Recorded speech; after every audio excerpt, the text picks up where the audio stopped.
예수 부활하셨습니다.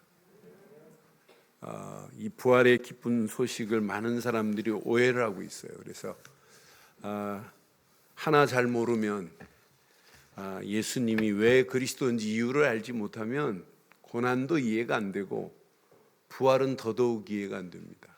그래서 오늘 부활절을 맞이하면서 우리 하나님 말씀 한 거 보겠습니다. 마가복음 보겠습니다. 지난주 이어서 마가복음 8장 31절 보겠습니다. 마가복음 8장 31절로 9장 1절까지 교독하겠습니다.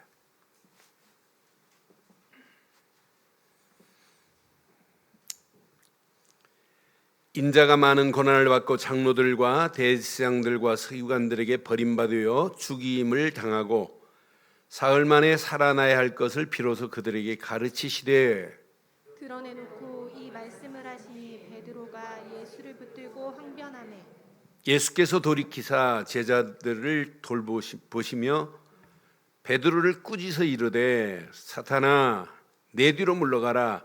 내가 하나님의 일을 생각하지 아니하고 도리어 사람의 일을 생각하는도다 하시고 무리와 제자들을 불러 이르시되 누구든지 나를 따라오려거든 자기를 부인하고 자기 십자가를 지고 나를 따를 것이니라. 누구든지 자기 목숨을 구원하고자 하면 잃을 것이요 누구든지 나와 복음을 위하여 자기 목숨을 잃으면 구원하리라. 사람이 만일 온 천하를 얻고도 자기 목숨을 잃으면 무엇이 유익하리요. 사람이 무엇을 주고 자기 목숨과 바꾸겠느냐. 누구든지 이 음란하고 죄 많은 세대에서 나와 내 말을 부끄러워하면 인자도 아버지의 영광으로 거룩한 천사들과 함께 올 때에 그 사람을 부끄러워하리라. 함께합니다. 또 그들에게 이르시되 내가 진실로 너희에게 이르노니 여기 서 있는 사람 중에는 죽기 전에 하나님 나라가 권능으로 임하는 것을 볼 자들도 있느니라 하시니라. 아멘. 예수 고난과 부활을 직접 들어오고 제자들에게 지금 앞으로 내가 이렇게 순환을 당할 거야. 그리고 죽을 거야. 그리고 부활할 거야 라고 하는 메시지를 지금 제자들에게 하고 계시는 본문의 메시지예요. 또 하필이면 부활절에 우리가 읽어 내려가는 중에 오늘 부활을 예수님이 지금 말씀하세요. 그런데 예수님 당시 제자들만이 아니고 성전에는 사두개파가 뭘 하냐면 성전에 사도직의 모든 것을 사두개파가 하는 거예요. 그런데 사두개파들이 내세도 안 믿고 부활도 안 믿고 천사도 안 믿습니다. 그 사두개파들이 결국 성전이 무너져 버리니까 그 사두개파가 할 일이 없어졌어요. 나는 사두개파의 모습을 보면서 참 성전에서 일하면서도 세속적이구나. 그것만이 아니에요. 예수님 당시 많은 사람들이 예수님의 고난 부활을 이렇게 말하는데 제자들만이 아니라 많은 사람들이 오해하고 의심합니다. 심지어는 어느 정도냐? 고린도전서 15장에 보면 4절, 5절, 6절 보면 예수님이 부활하고 승천한 모습을 봐요. 부활하신 것을 몇 명이 봤냐면 500명이 봐요. 장사 지낸 바 되셨다가 성경대로 사흘 만에 다시 살아나사 그랬어요. 그 다음 절 보니까 분명히 말하죠. 누구에게 보였어요? 게바에게 보이고 후에 누구에게? 12 제자들에게 보였습니다. 12 제자가만이 아니에요. 그 다음 절 보니까 몇 명이에요? 그 후에 500여 형제들에게 일시에 보이셨나니 그 중에 지금까지 대다수는 살아있고 어떤 사람은 잠들었으며 그랬죠. 500명이 봤어요. 그런데 500명이 봤는데 오순절 마가다락방에 모인 사람은 몇 명일까요? 120명이면 380명은 어디 갔을까요? 예수님의 부활한 모습을 보고도 안 믿어요. 오늘날 많은 믿는다고 하는 신자들 보세요. 예수님의 고난 오해하고 있어요. 예수님의 고난은 내가 막 흰 옷 입고 막 고통스러워하고 막 금식, 그게 고난이 아니에요. 예수님의 십자가의 고난으로 말미암아 찬란한 영광의 길이 열려진 이 어마어마한 가치 있는 건 모르고 본질은 모르고 껍데기만 가지고 신앙생활해요. 그러니 부활이 믿어지겠어요? 안 믿습니다. 천국이 믿어지겠어요? 안 믿어진다니까요. 이걸 보고 영적 무지라고 합니다. 지금도 부활 이해가 안 돼요. 개념 정리가 안 돼 있어요. 성경을 읽고 쓰고 하면서도 안 믿는다니까요. 영적 무지 가운데 오늘도 부활절 예배 드린 사람 많습니다. 부활절 예배 드리면서 의자만 따뜻하게 하고 또 떠나야 되는 거예요. 나갈 때는 부활의 증인으로, 야, 이 부활만큼, 십자가의 고난만큼 기독교의 고난과 십자가의 고난과 부활이 없다면 기독교는 이건 죽은 종교에 불과합니다. 기독교는 살아있습니다. 살아있습니다. 왜? 고난과 부활이 기독교가 생생하게 살아있는 복음이라는 걸 증거해주는 최고의 심볼 마크예요. 이것만큼 중요한 게 어디 있어요. 그래서 오늘 그런 가운데 우리가 지금 오늘 말씀을 쭉 순서대로 보는데 부활절에 하나님이 또 기가 막히게 제자들에게 부활을 설명하는 메시지 앞에 저는 오늘 제목을 이렇게 삼았습니다. 함께 하겠습니다. 부활의 증인으로 승리의 마침표를, 다시 한번 하겠습니다. 부활의 증인으로 승리의 마침표를 찍자. 오늘 승리의 마침표를 찍고 오늘 예배당을 나가시기를 주의 이름으로 축원합니다. 자, 영적 무지에 빠진 제자들, 그 중에 한번 베드로 한번 보세요. 베드로가 고백합니다. 고백은 기가 막히게 하는데 실제 믿느냐? 안 믿어요. 입술로는 고백해요. 지금 제자들과 함께 지금 가고 계십니다. 자, 27절에 보니까 제자들과 함께 지금 가이사랴 빌립보 지역으로 가고 있어요. 그러면서 예수님이 물어요. 사람들이 야, 나를 누구라냐? 그랬더니 28절에 세례 요한이라고 합니다. 더러는 엘리야라고도 합니다. 더러는 선지자 중에 하나라 하나이다. 마태복음에는 한 사람 더 있죠. 예레미야라고 하나이다. 마태복음 16장이 이런데 마가는 세례 요한, 엘리야, 선지자 중에 하나라 하나이다 라고 물어요. 그럼 예수님이 세례 요한 같아요? 엘리야 같아요? 선지자 중에 하나예요? 그러니까 많은 사람들이 이분이 그리스도라는 사실을 모르는 거예요. 세례 요한 같은 경향은 있죠. 엘리야 같은 경향, 선지자 같은 경향은 있지만은 선지자가 아니에요. 이분은 선지자요, 제사장이요, 왕 같은 그리스도로 오신 분입니다. 이 그리스도의 비밀을 몰라요. 그때 또 묻습니다. 29절에 보면 또 묻습니다. 제자들에게 너희는 나를 누구라 하냐 했더니 베드로가 제일 먼저 대답합니다. 영어 성경에 보면 You are the Christ 이렇게 표현되어 있어요. 당신은 그리스도입니다 이렇게 표현했어요. 주는 그리스도신이다 라고 이렇게 고백한 것 바른 고백이에요? 틀린 고백이에요? 바른 고백이에요? 틀린 고백이에요? 바른 고백이라니까요. 바른 고백을 했는데 그 사람의 실상을 한번 보세요. 믿음의 실체를 보세요. 고백은 바르게 고백했어요. 주는 그리스도시라고. 이 고백을 마치자마자 자, 예수님께서 그 다음 절 보니까 자, 이 고백하고 그 다음 31절 봐봐요. 31절 보니까 인자가 많은 고난을 받을 것이다. 누구로부터? 장로들, 대제사장들, 서기관들에게 내가 버림받고 그들로 내가 십자가의 죽음을 당할 것이다. 아니 사흘 만에 시작. 사흘 만에 살아나야 할 것을 비로소 이들에게 지금 가르치고 있어요. 그러니까 예수님이 그리스도라는 사실을 계속 방해하는 바리새인들, 서기관들, 대제사장들이 있으니까 가능하면 너희들만 알고 이걸 말하지 마라. 지금 말할 때가 아니다라고 지금 경고하고 있는 상황이에요. 근데 지금 제자들에게 비로소 지금 말하고 있어요. 내가 앞으로 대장로들, 대제사장들, 서기관들로 내가 버림받고 고난을 받을 거야. 그들이 나를 십자가에 못 박을 거야. 그리고 사흘 만에 다시 살아날 것을 지금 비로소 지금 말하고 있는데, 여러분 같으면 이 자리에 있으면 어떻게 하실래요? 여러분 같으면 그 다음 절 봐요. 베드로 어떻게 하는지.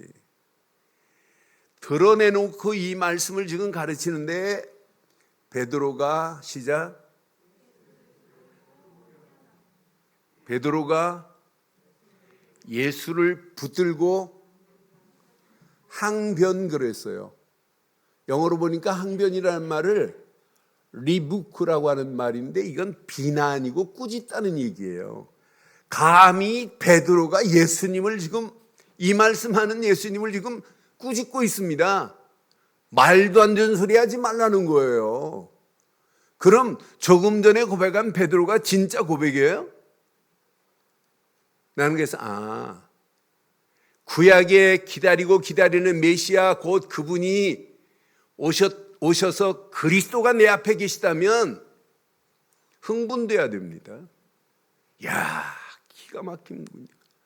그분의 말씀 한마디 한마디를 우리처럼 예배 통하여 말씀을 내 것으로 붙잡아야 돼요. 안 믿어요. 그러니까 나는 베드로를 보면서 항변했대, 항변. 여러분, 이게 말이 됩니까? 예수님께서 이렇게 지금 말씀하고 계시는데 그리스도라고 제일 큰 고백해놓고는 예수님께서 고난과 부활의 이 어마어마한 메시지를 하는데 말도 안 되는 말 하지 마소, 이 말이에요.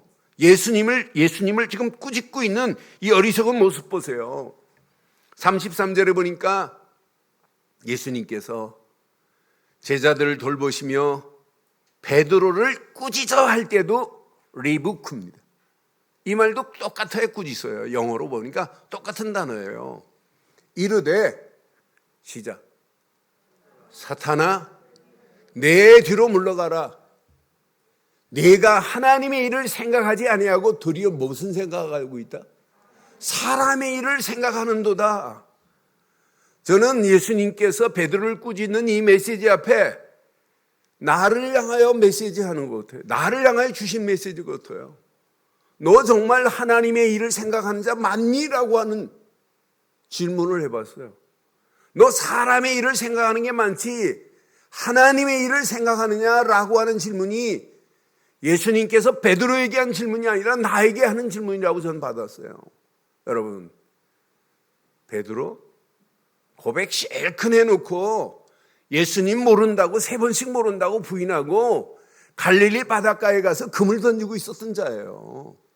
각인됐다면 진짜 본질을 알고 믿음의 본질, 성경의 본질, 복음의 본질을 바로 알았던 베드로라면 예수님이 주신 말씀 감겨가야 돼요. 감겨. 이야, 이분은 정말 구약에 기다리는 메시아가 맞구나. 모든 사람들에게 구약에 우리가 기다리는 메시아 그분이 오셨다라고 하는 고백을 말아야 돼요. 지금도 유대인들 안 믿어요. 유대인 중에 예수를 믿는 자들이 몇 프로냐면 몇 프로나 될까요? 2%예요. 그래서 유대인 중에 메시아를 믿는 2%의 사람들이 있어요. 그걸 보고 메시아닉주라고 그래요. 메시아닉주는 불과 몇 프로냐면 2%밖에 안 돼요. 그러니까 지금 많은 사람들이 유대인들 중에 안 믿는 사람, 예수 믿는 사람 없어요. 그러는 중에 어떤 분들은 책을 써서 우리가 기다리고 기다리는 메시아, 그분이 우리가 십자가에 못 박힌 예수다라고 책을 쓰신 분도 있어요. 오늘 베드로, 예수님을 따라다니는 베드로에게 왜 예수님이 사탄아 물러가라고 말씀했겠어요?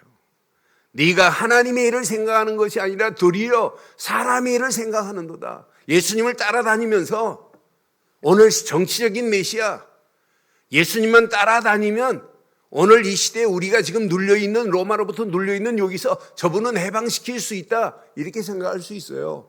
예수님 따라다니니까 먹을 것 걱정 안 해도 되는구나, 이렇게 따라다닐 수도 있어요. 그러면서 그리스도는 고백했지만 실제 안 믿는 베드로의 모습을 우리는 확인하면서 이 말씀 마치자마자 예수님께서 그 다음 절부터 메시지 보니까 제자의 바른 길을 가게 하시는 말씀이 오늘 우리 본문의 메시지의 34절 보세요. 무리와 제자들 불러 말씀하십니다. 누구든지 나를 따라오려거든. 이게 제자 도입니다. 예수님을 따라가는 진짜 제자의 길이 맞다면 뭐를 해야 되냐? 자기를 뭐하고? 부인하고 자기 십자가를 뭐하고? 지고 나를 따를 것이니라. 제자 도는 첫째 자기를 부인하는 거예요. 다른 말로 하면 나는 죽는 거예요. 자기 십자가를 지고 따라가는 것이 제자의 길입니다. 내 동기, 내 욕심, 내 경험 다 버리는 거예요. 나라고 하는 주장도 버리는 거예요. 아니 예수 그리스도 앞에서 내가 뭐가 존재해요? 갈라디아서 2장 20절 뭐라고 그랬어요? 그런즉 누구든지 그리스도 안에 있으면 새로운 피조물이라. 아니 십자가에 이미 내가 못 박혔나니 이제 내가 사는 것이 아니라 내 안에 누가 사셔야 돼요? 그리스도가. 그러니 나는 십자가에 이미 못 박아야 돼요. 나라고 하는 것을 주장하는 게 신앙생활이 아니에요. 나를 부인합니다. 나를 죽이는 겁니다. 자기 십자가를 지고 따르는데 누가복음 9장에 보니까, 누가복음 9장 23절에 보니까 십자가를 지는 게 아니에요. 날마다 십자가를 지고 나를 날마다입니다. 날마다. 자기를 부인하고 날마다 자기 제 십자가를 지고 나를 따를 것이니라 그랬어요. 이게 제자의 길입니다. 나를 주장하는 게 어떻게 제자입니까? 오늘 예수님이 제자들에게 직접 말씀합니다. 그러면서 그 다음 절 뭐라고 그래요? 목숨을 구하고자 하면 잃을 것이라는 거예요. 누구든지 자기 목숨을 구원하고자 하면 잃을 것이요. 누구든지 시작.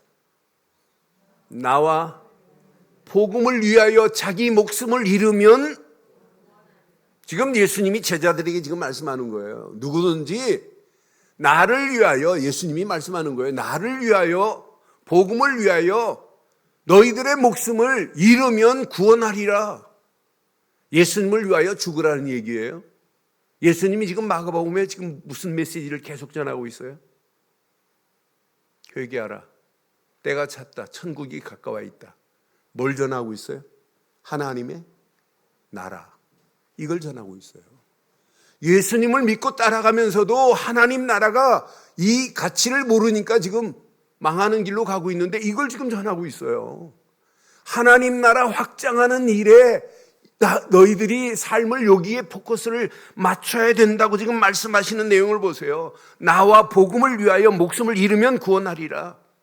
제자도의 비밀, 오직 예수 그리스도를 위하여가 시작입니다. 아니 오직 복음을 위하여 목숨을 던지는 게 이게 답니다. 온 천하를 잊고도 목숨을 잃으면 무슨 유익이 되냐고 지금 구체적으로 말씀하잖아요. 네가 온 천하를 얻었는데 네 목숨을 잃으면 그 목숨이 뭐가 대단한 거니? 다 목숨만큼 중요한 게 어디 있니 이 말이에요. 우리가 잠깐 왔다 가는 인생 아니에요? 잠깐 왔다 가는 인생 중에 오늘 참 고난의 비밀, 의미와 참 부활의 가치를 알면 알수록 우리의 삶의 본질이 무엇을 위하여 살 것인가? 뭐 때문에 우리가 밥 먹어야 돼요?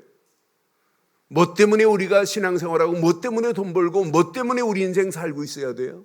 하나입니다. 오직 예수와 복음을 위하여. 복음을 위하여. 이게 다예요. 이 비밀을 가지고 가는 자는 분명히 9장 1절에 뭐라고 그랬어요? 저는 9장 1절 보면서 계속해서 지금 천국 복음을 말씀하면서 하나님 나라를 지금 전파하고 계셔요. 마가복음은. 그런데 9장 1절에 기가 막힌 메시지가 숨어 있어요. 자, 무지한 그들에게 말씀합니다. 또 그들에게 말씀합니다. 내가 진실로예요. 얼마나 간절함이 여기 숨어 있어요. 진실로 너희에게 이르노니 여기 있는 사람 중에는 죽기 전에 살아있는 동안에 하나님 나라가 권능으로 임하는 것을 볼 자도 있느니라. 저는 이 말씀 묵상하는 중에 오늘 우리 늘겨온교회 모든 성도들 오늘 이 말씀 앞에 자유함을 누리기를 주의 이름으로 축원합니다. 하나님 나라가 우리 안에 임하였나요? 바리새인들이요, 누가복음 17장에 보면 예수님을 어떻게 하면 시험하고 어떻게 하면 어려움을 줄까 하고 계속 말도 안 되는 질문하는데 예수님은 거기에 예수님 넘어가요. 하나님 나라가 어디 있습니까? 라고 바보 같은 질문을 해요. 근데 예수님이 단 한 칼에 없애버려요. 누가복음 17장 21절에 보니까 하나님 나라는 또 여기 있다 저기 있다고도 못하리니 시작. 하나님 나라는 너희 안에 하나님 나라가 예수 그리스도 믿는 순간에 내 안에 임하게 된 줄 확신해요. 그래서 예수님이 마가복음 1장부터 쭉 지금 사역하면서 마가는 정확한 하나님 나라를 지금 발견했어요. 예수님이 지금 천국 복음을 전하고 때가 찼다 회개하라 하면서 하나님 나라가 가까이 왔다는 거예요. 예수를 그리스도로 믿는 순간에 하나님 나라가 임하게 될 줄 믿어요. 하나님 나라가 권능으로 임할 것을 볼 자도 있느니라. 이렇게 말씀하는데 베드로 계속 무지한 가운데 끌려가요. 예수님이 십자가에 달려 정말 내가 죽을지라도 예수님 부인하지 않겠다고 하더니 예수님 부인하고 떠나요. 갈릴리 바닷가에서 금을 던지고 있어요. 그때 예수님이 찾아가서 요한의 아들 시몬아 네가 날 사랑하니? 그랬더니 뻔돌이 벳이 뭐라고 그래요? 내가 주를 사랑하는 줄 주께서 아시나이다 그러잖아요. 그런 뻔돌이에게 예수님의 사랑은 너 옛날에 왜 나를 부인했니? 말 안 묻지도 않고 내 어린 양을 먹여라 내 양을 치라고 하신 그 메시지 받고 깨닫고 오순절 마가다락방에서 성령 충만 안에서 40일 집중했는데 베드로의 눈이 뒤집어졌어요. 예수님은 십자가를 바로 졌지만 베드로는 십자가를 거꾸로 지고 순교했던 거 보세요. 지금 무지한 가운데 있다 할지라도 괜찮습니다. 벗어나기만 하면 더 큰 축복의 길이 열리게 될 줄 확신합니다. 하나님 나라가 권능으로 너희에게 임할 것이다. 이게 보좌와의 능력입니다. 하나님 나라가 권능으로 내게 임할 것이다. 오늘 이 언약 붙잡고 부활절에 이제 잘못된 의심에서 잘못된 오해에서 완전히 벗어나 부활의 이 어마어마한 기쁨을 마음껏 누리며 예수를 그리스도로 믿는 순간에 하나님 나라가 임한 축복을 가지고 당당하게 승리하시기를 주의 이름으로 축원합니다. 그래서 여러분 잘 기억하세요. 십자가의 고난과 부활의 참 의미를 여러분 우리는 분명히 붙잡고 가셔야 돼요. 십자가의 고난과 부활은 승리의 마침표의 상징입니다.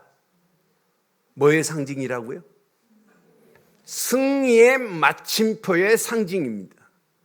여러분 십자가의 고난이 아니었다면 우리가 어떻게 찬란한 영광의 길이 열려져요?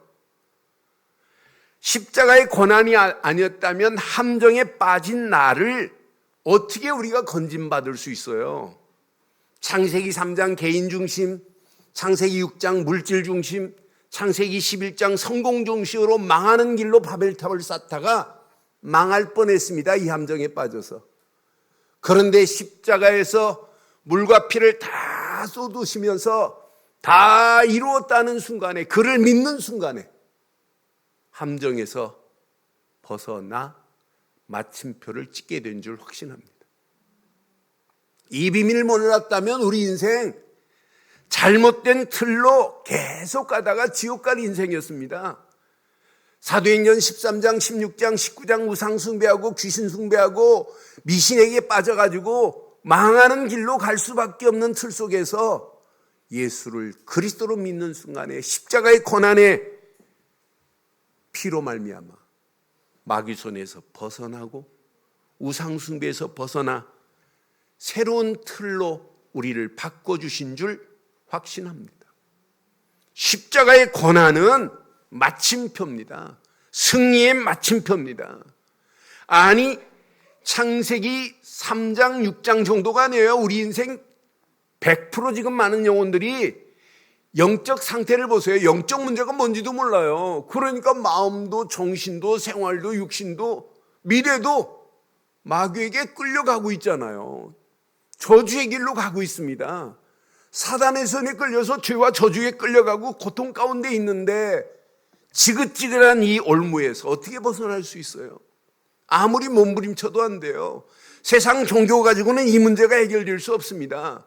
그런데 십자가의 고난, 예수 그리스도의 보혈의 피로 승리의 마침표를 찍어주신 줄 확신합니다. 피어리어드 마침표를 찍었어요. 다 이루었다고. 요한복음 19장 30절만큼 완벽한 마침표가 어디 있어요? 예수님께서 말씀하셨잖아요. 다 이루었다. 이 말이 뭐예요? 하나님 만나는 길이 열려졌다. 죄와 저주에서 네가 해방받았다. 마귀 손에서 벗어난 네가 하나님 자녀 되었다. 이 말이에요. 하나님 만나는 새로운 산 길을 예수께서 여시고 죄와 저주에서 우리를 완벽하게 해방시키시고 마귀 손에 끌려서 영원히 지옥 갈 우리의 인생을 마귀의 머리를 깨트리고 이랬어요. 깨트리다 이 말은 영어로 보면 크러쉬, 강판에 으깨버렸다 이 말이에요. 예수 그리스도 이름만이 마귀의 머리를 으깼습니다. 죄와 저주에서 우리를 해방시켰습니다. 하나님 만나는 새로운 산 길을 열어주신 줄 확신해요. 십자가의 고난은 저와 여러분들에게 승리의 완전한 마침표입니다. 그런데 부활은 뭐예요? 예수님의 부활에 대해서 고난을 안 믿는데 어떻게 부활을 믿어요? 고린도전서 15장 12절로 15절에 보면 자, 예수 그리스도께서 죽은 자 가운데서 다시 살아나셨다 전파되었거늘 너희 중에서 어떤 사람들은 어찌하여 죽은 자 가운데서 부활이 없다 하느냐. 부활이 없다 하는 애들이 사두개파들이에요.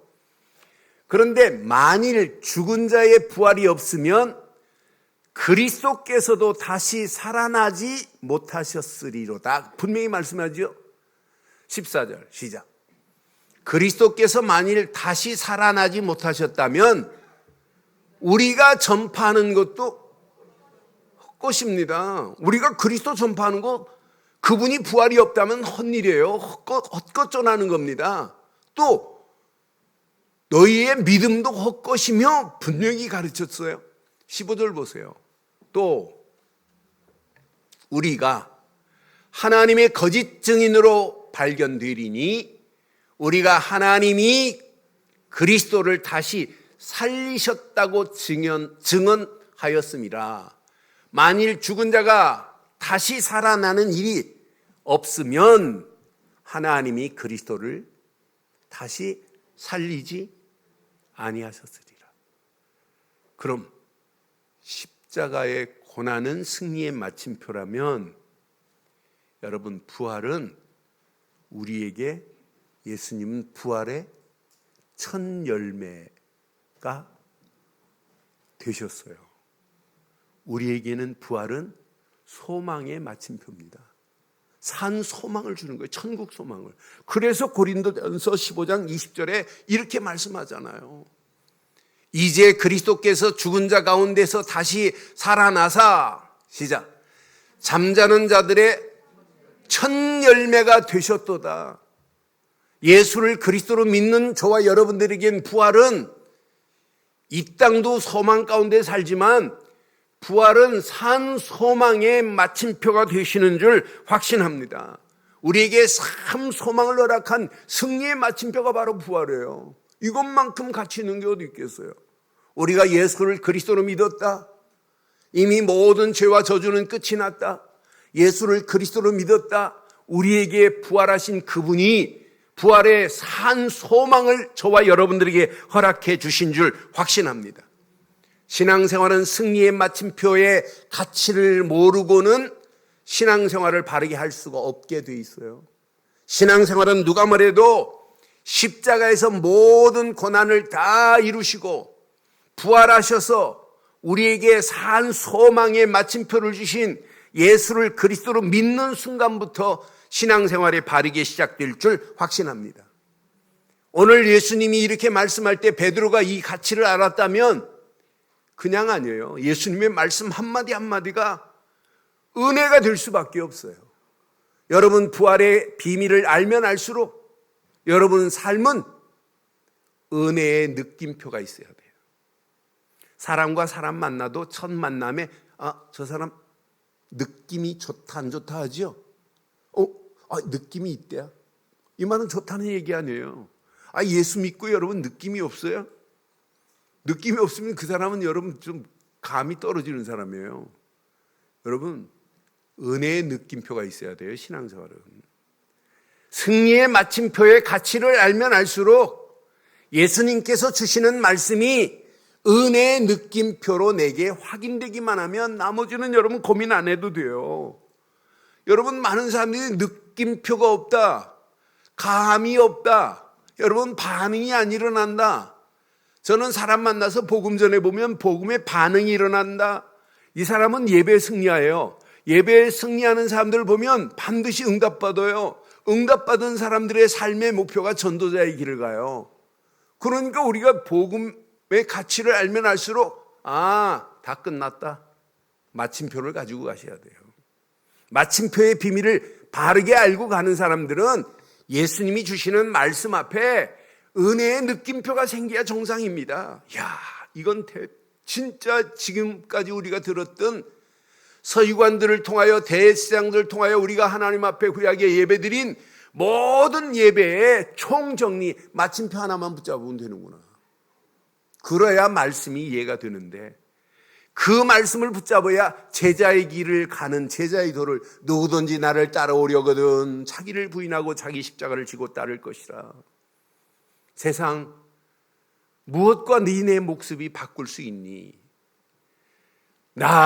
너희들이 살아있는 동안에 하나님 나라의 권능이 네게 임할 자도 있을 것이다. 이렇게 말씀하는데 느낌이 없다. 그러니까 베드로 가는 거예요. 부활이 예수님이 십자가에 달린 모습 보고 도망가는 베드로 보세요. 느낌이 없으니까. 저와 여러분들이 오늘 이 말씀을 통해서 말씀을 통하여 예배할 때마다 여러분 은혜의 느낌표가 확인되어지기를 주의 이름으로 축원합니다. 은혜의 느낌표가 있는 자는 예배 100% 승리예요. 그래서 예배는 승리의 마침표의 비밀을 가진 자가 누릴 수 있는 최고의 특권 중에 특권인 줄 확신합니다. 늘 익스크로메이션 마크가 있어야 돼요. 느낌표가 날마다 내 안에서 꿈틀거려야 돼요. 여러분 느낌이 있는 사람은요 신앙생활이 은혜가 지속적으로 와요. 은혜를 지속적으로 받아요. 문제를 만나도 문제가 정리가 돼요. 저거 별거 아니다. 그 문제 속에서도 길이 발견돼요. 하나님이 원하는 바른 길이. 그 길을 보고 여러분 따라가는데 문제 속에 단만이 아니에요. 어마어마한 응답 축복이 기다리고 있어요. 그런데 이 느낌이 없는 사람은 문제 만나면 문제만 보지 문제 뒤에 해결자 답이 안 보이는 거예요. 여러분 운전도 마찬가지예요. 초보 운전자가 여유 있게 봐요. 앞만 보고 가니까 여러분 사고 나는 거예요. 여러분 운전 여유 있게 하는 사람 봐요. 창문 열어놓고 한쪽에 발 딱 귀대고 한 손으로 하고 아이스크림 먹고 커피 마시고 다 하잖아요. 심지어는 TV까지 봐가면서 막 여유가 있다고. 그러다 사고 날 수도 있지만. 그러니까 신앙생활이 은혜를 받아야 영적인 여유가 생겨요. 여유 안에서 하나님이 주시는 메시지가 내게 쫙쫙 들어붙어야 되는 거 아니에요? 그 말씀이 내게 담겨야 되는 거 아니에요? 그 말씀 붙잡고 하나님이 원하는 길을 따라가는 게 신앙생활 아니에요? 예배 시간만 예배되면 되겠어요? 이게 누려지고 은혜의 느낌표가 계속 세워지면 삶이 예배가 돼요. 이걸 여러분 지속해 보세요. 24 하라가 아니에요. 24 됩니다. 아니, 맛을 봐요. 24 될 수밖에 없지요. 여러분, 마약의 맛을 본 사람은 24인데요. 안지나 서나 마약 생각만 한다네. 이 땅에서 마약보다 더 최고 센 게 뭔 줄 알아요? 마약보다 더 센 건 그리스도입니다. 그리스도입니다. 근데 오늘 그리스도를 승리의 뭘로 붙잡았다? 마침표로 붙잡았어요. 최고의 마약입니다. 영적 마약 중에 최고의 센 거 아니에요. 이것 말고 나를 치유할 수 있는 게 없어요. 이거 붙잡으면 예수님이 주시는 말씀을 듣기만 해도 은혜가 되고 말씀을 묵상하면 더 큰 은혜가 되고 성경을 읽기만 해도 은혜가 되고. 여러분, 사랑스러운 여자가 있으면 사랑스러운 여자가 코 고는 소리도 은혜도 들리잖아요. 안 그래요? 그런데 사랑 식어지면 막 코 고는 소리가 그냥 땡크 소리처럼 해갖고 집으로 나가고 그러잖아요. 예? 방으로 나가고 코 소리 못 듣는다고. 그런데 은혜 되면 코 소리도 자장가로 들립니다. 자장가로 들립니다. 여러분, 신앙생활도 마찬가지. 은혜 되면 문제 맞는데 문제 아니에요. No problem. 아무 문제 안 된다. 환경이 어렵다. 어려울수록 나에게 주신 메시지구나. 저 어려운 상황을 내가 바꿔야 되겠구나. 힘들수록 힘들다고 말 안 해요. 어떻게 하면 이런 가운데 이건 축복의 기회구나. 내가 일할 수 있는 기회구나. 이렇게 붙잡아야 은혜의 사람 아니겠어요? 24 저절로 되고 25 응답, 영원한 축복이 그에게 임하게 될 줄 확신합니다. 그래서 신앙생활은 은혜가 나의 심령에 진동이 일어나야 돼. 진동이. 은혜의 진동이 일어나야 돼요. 그러면 내 삶의 감격, 감동으로 바뀌어지는 역사가 일어나요.